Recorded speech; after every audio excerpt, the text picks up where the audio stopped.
জীবনে অনেক সময় আমরা সমস্যার জালে এমন ভাবে জড়িয়ে পড়ি যে আমরা বুঝতেই পারি না যে আমাদের কি করা উচিত, কার সাহায্য চাইবো, কার সাথে দেখা করব, বুঝতেই পারি না। অনেক সময় এমন হয় যে সমস্যা আমাদের থেকে শুরু হয় না, অন্য কারোর থেকে শুরু হয়। অনেক সময় এই সময়ে এমন খেলা খেলে যে আপনি সেই সমস্যায় ফেঁসে যান। কিন্তু সমস্যা যেখান থেকে শুরু হোক না কেন, সেই সমস্যার সমাধান আপনাকে করতেই হবে। অনেক সময় মানুষ এমন বলেন, আমার অতীত এত বাজে, সেটা শুধরে কি হবে। এই ভুলটাই তারা করে বসে। দেখুন, আগে যা হয়ে গেছে, যা শুধুই অতীত, যা সত্য তা কখনো বদলানো যাবে না। কিন্তু এটাও সত্যি যে এখন থেকে সামনের যে পথ, সেটাও আপনার হাতে রয়েছে। আপনি একে ভালো বানাতে পারেন, খারাপও বানাতে পারেন। তাই আপনার এটা শুধরে নেওয়াই উচিত। কারণ মানুষ আসলে তার নিজের অতীতকে নয়, তার বর্তমানকে প্রভাবিত করতে পারে। এই বর্তমানই পরবর্তীকালে অতীত হবে, যা আপনি শুধরে নিতে পারেন। তাই আপনি সেই চেষ্টাই করুন, নিরন্তর চেষ্টা করুন। ধনাত্মক দৃষ্টিভঙ্গি নিয়ে নিজের বুদ্ধি প্রয়োগ করুন, সাহসের সদ্ব্যবহার করুন, যাতে আপনার আগামী সময় আপনি আরো ভালো করে তুলতে পারেন। আপনার সমাপ্তি আর সমাপ্তির পথে এই যাত্রা, তাকে আপনি সুখময় করে তুলতে পারেন। তাহলে এটাই করুন আর আমার সাথে ভালোবেসে বলুন, রাধা। মানুষের সব থেকে বড় শক্তি কি? তার বাহুবল, অর্জন করা ধন, নাকি তার পেছনে দাঁড়িয়ে থাকা তার সমর্থক বা প্রশংসকদের দল, নাকি ঈশ্বরের আশীর্বাদ? সেটা কি? মানুষের সব থেকে বড় শক্তি হলো একটাই, আর তা সকলের মধ্যে আছে। আর তা হলো তার নিজের অস্তিত্ব, যা অন্য কারোর মধ্যে নেই। সংসারে অনেক লোক রয়েছে, কিন্তু কেউ আপনার মতো নয়। এটা হলো আপনার শক্তি, এই হলো আপনার নিজস্ব শক্তি। দুর্ভাগ্যবশত বেশিরভাগ মানুষ এটা বুঝতে পারেন না, নিজের শক্তিকে চিনতে পারেন না। কিন্তু যদি আপনি চিনতে পারেন, তাহলে আপনি নিজের অন্তরে অনুভব করবেন একটা অসীম শক্তির অস্তিত্ব। যে সাফল্যের পথে আপনি চলছেন, আপনি দেখবেন যে এই সাফল্যের দ্বার নিজে থেকেই খুলে গেছে। শুধু প্রয়োজন হলো নিজের এই শক্তিকে চিনে নেওয়া, নিজের এই বিশেষত্বকে বোঝা। কারণ এই যে আপনার বিশেষত্ব, এ কোনোদিনও আপনার থেকে দূরে চলে যাবে না, চিরকাল আপনার সাথে জড়িত থাকবে। যদি আমি বাহুবলের কথা বলি, সময়ের সাথে সেটা চলে যাবেই। যদি কথা বলি অর্জিত ধনে, তাহলে সময়ের সাথে সেটাও চলে যাবে। মিত্র, পরিবার, বন্ধু, আশীর্বাদ, এই সব কিছু আপনার থেকে দূরে চলে যেতে চলেছে, সেটা আপনিও জানেন। কিন্তু এই যে আপনার অস্তিত্ব, আপনার বিশেষ শক্তি, যা শুধু আপনার সাথে আছে, তা চিরকাল আপনার সাথেই জুড়ে থাকবে। দরকার হলো শুধুমাত্র এটা চিনে নেওয়া, নিজের উপর বিশ্বাস রাখা, আর জীবনে এগিয়ে চলা। আপনি যদি এটা করেন, তাহলে সবাই এটা দেখে আপনার থেকে শিক্ষা নেবে। অমৃত আসলে কি? আমরা সবাই জীবনে অমৃত লাভ করতে চাই, কিন্তু এই অমৃত আসলে কি? এ কি অমরত্ব লাভ করার কোনো মন্ত্র, নাকি সামনে এগোনোর কোনো পথ? নাকি অমৃত সেই রস যা অসুর আর দেবতারা সমুদ্র মন্থন করে লাভ করেছিলেন? নাকি সেই ওষুধ যা ঋষি মুনিরা ভ্রমণ করে খুঁজে বের করেছিলেন? অমৃত যদি কিছু হয়, তাহলে তা হলো আশা। কখনো কোনো মাতাকে দেখুন, উনি নিজের সন্তানকে কত আগলে রাখেন, তার যত্ন নেন, তার পালন পোষণ করেন, এই আশা নিয়ে যে পরবর্তী জীবনে এই সন্তান খুব বড় কিছু করবে, ওনাদের খুব ভালোবাসবে।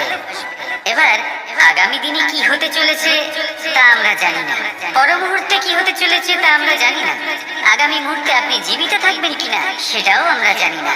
কিন্তু আমরা অনেক বছরের পরিকল্পনা বানিয়ে ফেলি, সেটা অবশ্য মন্দ নয়। দেখুন, জীবন যাপন করার এই আশা, এটাই ভবিষ্যতের আধার হতে পারে। তাই এই আশা হলো গুরুত্বপূর্ণ, তাই একে নিজের সাথেই রাখুন। কথায় আছে যে যে ব্যক্তি নিরাশ হয়ে পড়েন, যার মধ্যে কোনো আশা বাকি থাকে না, তিনি হয়তো বেঁচে আছেন কিন্তু একটা মৃত জীবন যাপন করছেন। তাই এই আশার সঙ্গ কখনো ত্যাগ করবেন না।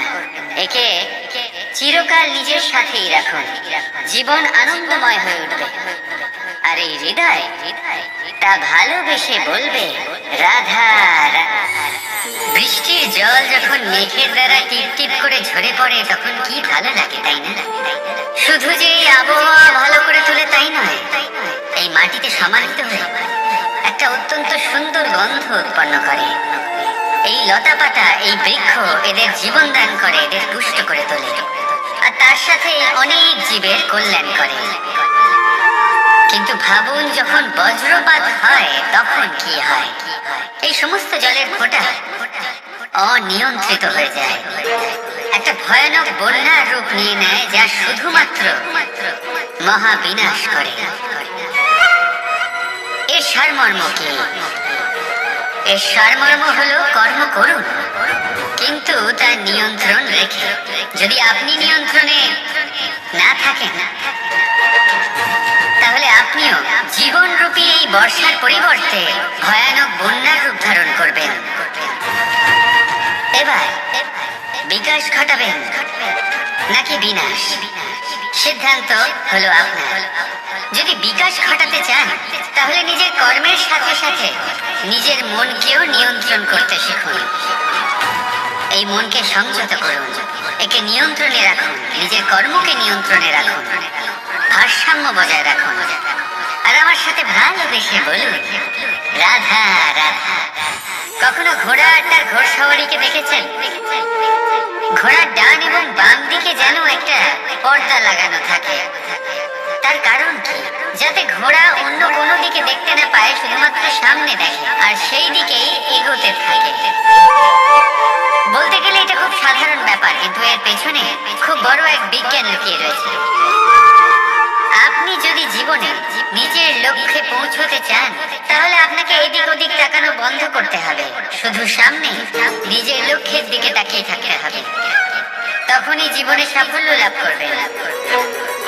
ঘোড়া তো শুধুমাত্র এক পশু, তার উপরে লাগাম পরাতে হয়, চোখের ডান এবং বাম দিকে পর্দা পরিয়ে দেওয়া হয়।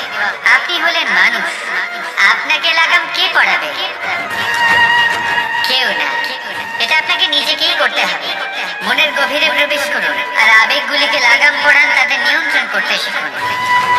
আর নিজের দৃষ্টি সামনে, শুধু নিজের লক্ষ্যে থেকে। মনে রাখবেন, যদি আপনার দৃষ্টি শুধুমাত্র নিজের লক্ষ্যে থাকে তাহলে লক্ষ্য ভেদ অবশ্যই করবেন। যদি একাগ্রতা এদিক ওদিক চলে যায় তাহলে লক্ষ্য হারিয়ে যাবে। রাধা রাধা। রাজ্য, শাসন, সাম্রাজ্য, সংস্থাপনা, এগুলিকে সফল কখন বলা যেতে পারে? কোনো কোনো বুদ্ধিজীবী বলেন তখন যখন চারিদিকে শান্তি থাকে, কারোর মনে কোনো প্রশ্ন থাকবে না, শঙ্কা থাকবে না। কিন্তু আমার মনে হয় এটা অনুচিত। কোন রাজ্যের পক্ষে বা কোন শাসনকালে সব থেকে বড় সংকট তখন আসে যখন সব থেকে বেশি যোগ্য ব্যক্তি বা সব থেকে বেশি বিদ্বান ব্যক্তিও শুধু মুখদর্শক হয়ে বসে থাকে। মনে প্রশ্ন আসতে থাকে কিন্তু জিজ্ঞেস করেন না, শঙ্কা উৎপন্ন হয় কিন্তু ব্যক্ত করতে পারেন না। এটা খুবই অনুচিত। এই যে প্রশ্ন, তা আসা খুব ভালো। এই প্রশ্ন অকারণে আসে না, কোনো সমস্যার কারণেই আসে। এই প্রশ্নের দ্বারা আপনি সেই সমস্যাগুলি দেখতে পাবেন যাতে আপনি এতদিন অনভিজ্ঞ ছিলেন। আর যত প্রশ্নের নিবারণ আপনি করবেন ততই আপনার রাজ্য, আপনার শাসন আরো শ্রেষ্ঠ হয়ে উঠবে।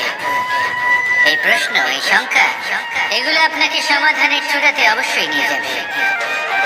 সেই জন্য না প্রশ্ন করা অনুচিত আর না শঙ্কা ব্যক্ত করা অনুচিত। আর না তিনি মূর্খ যিনি প্রশ্ন করেন, শঙ্কা ব্যক্ত করেন। তাই এনাদের কখনো দূরে করে দেবেন না, এনাদের নিজস্ব মতামত রাখতে দিন। যখন সবাই মিলে একমত হবেন তখন নিশ্চিত রূপে বলা যায় যে এই রাজ্য, এই শাসন, এই সংস্থাপনা সাফল্যের শিখরে রয়েছে। তাহলে আসুন আর আমার সাথে ভালোবেসে বলুন রাধা।